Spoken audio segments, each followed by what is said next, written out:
الشيطان الرجيم بسم الله الرحمن الرحيم الصلاة والسلام على سيدنا Muhammad wa ala alihi wa sahbihi ajma'in. Assalamu alaikum wa rahmatullah.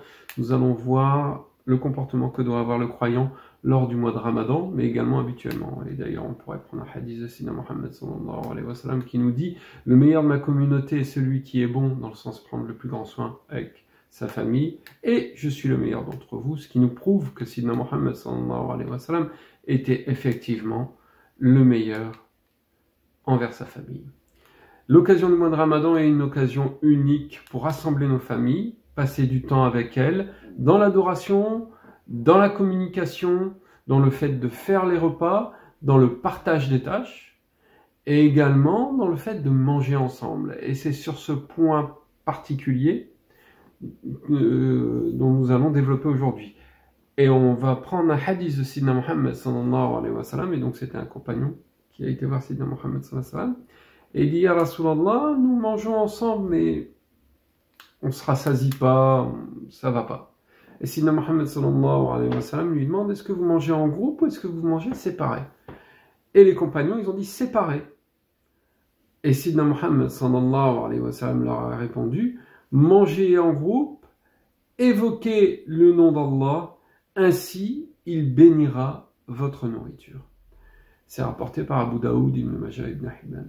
Et également, un autre hadith qui est rapporté par Ibn Hibban, donc ça c'est Omar ibn Khattab, qui rapporte que Sayyidina Muhammad sallallahu alayhi wa sallam nous dit « Mangez en groupe et évitez de vous séparer, car la bénédiction est tributaire du groupe. » Donc là, on voit que Sayyidina Muhammad sallallahu alayhi wa sallam nous demande d'être en groupe, en communauté, en société et à travers un foyer, la famille, les parents, les enfants, les frères, les sœurs forment une micro-société et il faut qu'elle soit soudée. La Ummah de Sayyidina Muhammad sallallahu alayhi wa sallam, d'ailleurs les croyants ne sont-ils pas des frères?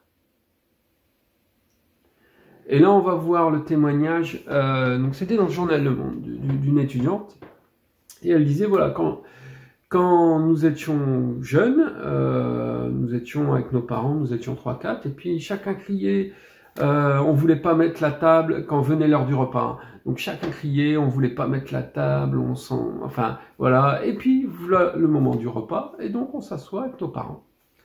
Et on discute les programmes du week-end, qu'est-ce que tu as fait de ta journée, tu as eu des notes, tu as eu des devoirs, etc. Ou bien, d'autres fois, chacun était dans son assiette, on ne parlait pas, mais voilà, on était tous ensemble. Et donc elle nous raconte ça, et elle dit, mais regardez, je suis étudiante, et maintenant je suis seule, et ces moments me manquent. Avant nous étions ensemble, aujourd'hui ça n'a pas de prix, car maintenant je suis seule. Je mange seul et je me sens pas bien. Ce qui signifie que effectivement, le fait de manger en famille, ça permet de partager. Alors, ça peut être des paroles. Alors là, en l'occurrence, le mois de Ramadan, on va forcément orienter nos discours vers la religion, vers un discours pieux. Mais également le fait juste d'être ensemble est une bénédiction. Pour Allah, car on jeûne pour qui? Pour Allah. Et donc, forcément, cette micro-société va développer une bénédiction par le fait de manger ensemble et de partager le repas. Et donc ça, c'est un premier conseil qu'on peut vous donner. On vous donnera d'autres conseils, mais alhamdoulilah, on va commencer un à la fois et on vous donnera d'autres détails plus tard. Allahu a'lam, astaghfirullah. Assalamu alaikum wa rahmatullah wa barakatuh.